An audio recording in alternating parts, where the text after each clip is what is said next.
Welcome back, everyone, to BBB Sharing. I'm Evie, Director of Ignite Sparked by BBB, and we are here in the Ignite Sparked by BBB podcast studio with Rebecca, owner of Animalance. Yes, you heard me. It is Animalance, as in an animal ambulance, right? That's it. So tell me, what is Animalance? Yeah, so just to give a little back history, working in vet med for, years and years, I first saw firsthand working in the ER, a critical need for folks that need transportation as far as getting their loved ones, their furry babies, back and forth to clinics or, even if they had mobility issues, and as far as continued care, post-op care, whatever that looked like for folks, I saw the need years ago, and I think now in my life things are just kind of aligning to where I can have this opportunity to make this vision come alive. So it's a service that will provide animal transport for individual folks, for hospital-to-hospital transfer, or home to hospital, whatever it looks like for folks, even a convenience factor too. If you have your kitty cats that need to go to the groomers or such, that you call me, and because a convenience factor, I can help you do that too, whatever it looks like for folks. That's actually really awesome because we recently had, so we have a family dog.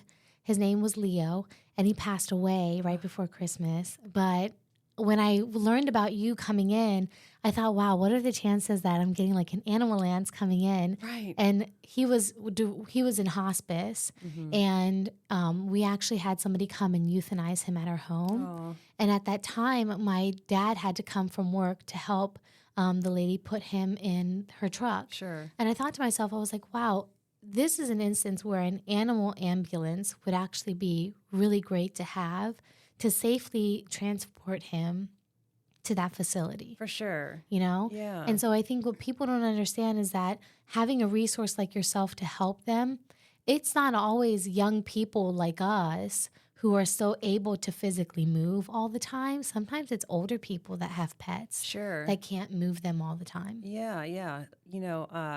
I have this one instance that still sticks out in my head after all these years. I had, working at overnights, we would answer the phone, get calls, and I had this one particular lady that called in, and she was really panicked, stressed, saying her dog was passing away, and what do I do? Our only car between my husband and myself, he had the car on his overnight job. I can't get to you. What do I do? And in that moment, my heart was bleeding, right, for this woman. Like, what do I do? How can I help? And I knew I couldn't do anything right then. So I said, but I'm going to stay on the phone with you. I'm going to talk you through this, what that looks like for you. You have someone there for you. Yeah. And then I said, in the morning, I'll come and get your baby in my own personal car, and we'll take whatever necessary, means to help prepare, the remains of that baby. So I did that, and then I knew, like, I've got to do something, I've been brewing it all these years, and it feels really good, just hitting the ground running, because It's such a needed service to fill in that critical gap, between hospitals and families, and, just get the babies where they need to be.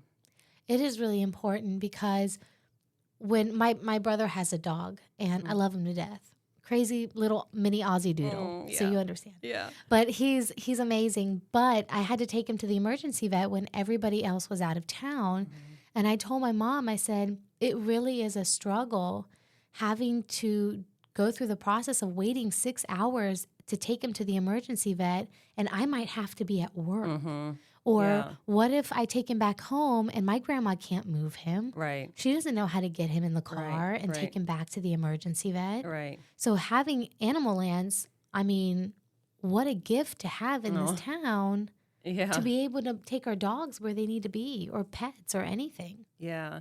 There's, even in situations where, say you have someone that is capable or strong enough to get their animal in the car, it's still the emotional part of it too, Yeah. right? It's you're stressed, you're anxious, whatever that looks like, whatever emotion you're going through. How am I going to get my animal in the car? Even though I can physically do it, I don't feel comfortable picking it up. Yeah. Maybe if I hurt it or the animal's in distress, whatever that looks like, And so it's so many variables of like how this can help a lot of people in this community. Yeah. 100% agree. And when you brought up the emergency vet situation, I'll never forget with our dog that just passed away, Leo, my sister, he had a rash. He had just gotten an ultrasound done, and he had gotten a rash because some dogs get that allergic reaction from it. And she was freaking out. So she took him to the emergency vet, which, by the way, was like 40 minutes away from our house in Harrisonburg. Oh, okay. So she took him there, and she was like, Evie, the things I saw, like people running in distress inside their dogs having seizures. She said, I was just thanking God in that moment that I was not having to deal with that. Yeah. I can't imagine the stress of that situation. Yeah, it's hard for folks. Even something like you and I maybe take for granted as far as like, okay, we take our dog, say, to the specialty dentist department, and you drop them off. You know what they look like. They're happy to be lucky. Happy-go-lucky to be there, and then you pick them up later in the afternoon, and they've been anesthetized. They're not. They have noodle legs from anesthesia, things like that, and you're not really prepared to see your animal like that too, and so that can create a lot of different emotions that you weren't expecting. So now I don't feel comfortable getting them home or her. In those situations. So it's so, like I said, it's just a lot of different ways that you can look at this, to help people. I think you mentioned this doing, and this kind of solidifies it, doing like post-op transport. Yeah. What is that like for you guys? What are some tips that you kind of give owners? Like, do you give them tips when you drop them off? Like post-op stuff? Or do you tell them, hey, when you lift them in the car to take them for a walk or something like that, this is how you should lift them to put them in the car? That's a good question. My go-to is when folks come to pick up their animals, if they are able to pick them up, if it's within a reasonable weight. I usually will tell folks to pick them up like a lamb. So one arm in front of the front legs, one arm behind the back legs, so you're not pressing on their abdomen. Yeah. Because they've had anesthesia. It's a big deal, and you want to make sure that you're not including anything that could be painful or their airway or anything like that. So just pick them up like a lamb. And then obviously make a bed as comfortable as possible in your vehicle.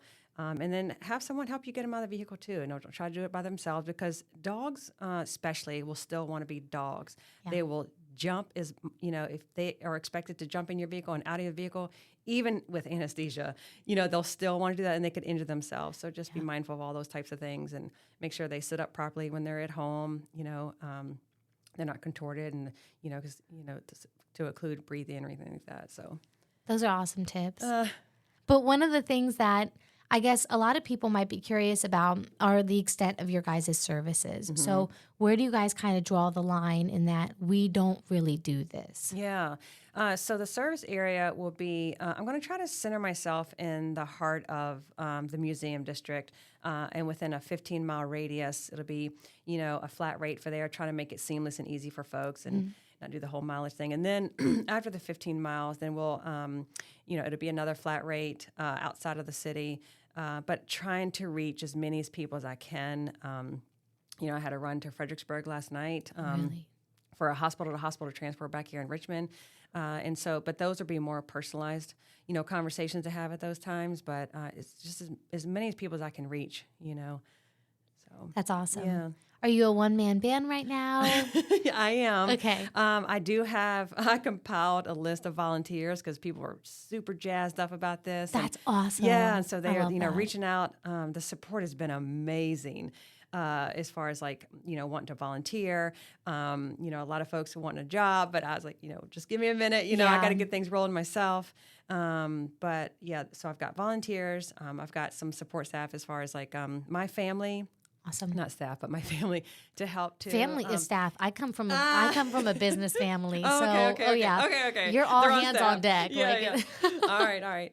So yeah, the support has been really incredible. So I feel really blessed that way. And, there are going to be situations where I would prefer to ride with the patient in the back if it's something that needs my attention. I'm not providing care; it's just transport only right now. But that's a long-term goal. I mean, bedside manner is still really important. Yes, very with some important. situations. The comfort, the care, in transport is very important. And then have a driver at that time too. So I love that. It's an awesome game plan. Thanks. Yeah. So how can people get in excited. contact with you? Yeah, so I actually set up an Instagram page and a Facebook business page. And this is all kind of new to me, too, because I'm not a social guru, but I'm learning it. Yep. It's important, too. And so I've got the word out there. I also have my email and contact number, the business contact number on the social sites. I'm working on getting a website up right now. So everything's kind of like in the process, but yeah, I just wanted to kind of get on the road and get helping people. I don't blame you. I think that's awesome. And all your socials, are they Animalance? Is that what it's? Yeah, it's Animalance RVA. Okay, awesome. Mm-hmm. Yep. So everybody that is listening or watching Animalance RVA, if you need help with transport for your furry friends, Rebecca's got your back here. You got it. If you are watching on YouTube, BBB Central VA, please make sure to follow us, subscribe, and comment down below. It really helps the algorithm out. If you're listening on BBB Sharing Spotify, please make sure to follow us and share it out. And of course, download the VA Breeze app so you can listen to all of our podcasts and accredited business spots. Thank you. Thank you.